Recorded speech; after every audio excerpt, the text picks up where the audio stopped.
கிருபையால் மன்னிப்பவரே ஸ்தோத்திரம் என்று இந்த காலங்களில நாம் புதிய நாளிலே சொல்கிறோம். எபிரேயர் 8ஆம் அதிகாரம் 12ஆம் வசனம் சொல்கிறது, ஏனெனில் நான் அவர்கள் அநியாயங்களை கிருபையாய் மன்னித்து அவர்கள் பாவங்களையும் அக்கிரமங்களையும் நினையாமல் இருப்பேன் என்று கர்த்தர் சொல்லுகிறார். தேவனுடைய கிருபை மேலானது. அவர் கிருபையினால் நம்மை மன்னிக்கிறார். கர்த்தர் தம்முடைய 2ஆம் உடன்படிக்கையின் பிரகாரம் மனுஷனுடைய பாவங்களை கிருபையாய் மன்னிக்கிறார்.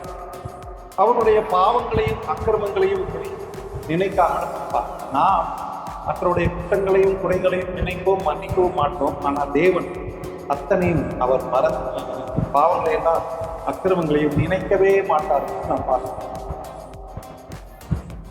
அல்லது நம்முடைய சுய புரித்தினாலே அல்லது நாம் செய்த நற்கிரியினாலோ நம்முடைய பாவங்கள் மன்னிக்கப்படுவதில்லை. தேவன் தம்முடைய கிருபையினாலும் இரக்கத்தினாலும் நம்முடைய பாவங்களை மன்னிக்கலாம். நம்முடைய கிரிகளினாலும் நமக்கு மன்னிப்பை தராது. கர்த்தர் நம்மை மன்னிக்க வேண்டும். கர்த்தர் நம்முடைய பாவங்களை மன்னிப்பது, பூரணமாக மன்னிப்பதற்கு அவர் போதுமானவராயிருக்கிறார். அவர் எல்லா விதமான பாவங்களையும் அநியாயங்களையும் அக்கிரமங்களையும் மன்னிக்கிறார்.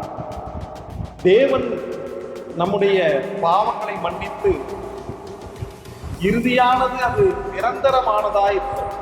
நம்முடைய பாவங்களையும் அக்கிரமங்களையும் தேவன் மன்னித்து விட்டாதல்ல, மன்னித்து விடாவிட்டால் இனிமேல் அவற்றை அவர் நினைக்கவும் மாட்டார். என்னென்ன குறைகள் இருந்தாலும் அத்தனை அவர் மன்னிக்கிறார், தண்டிக்க மாட்டார். தேவன் கிருபையும் இரக்கமுமாயிருந்து நம்மையும் நம்மை சார்ந்தவருடைய எல்லாருடைய பாவத்தையும் கிருபையால் மன்னிக்கிறார். ஆமென்.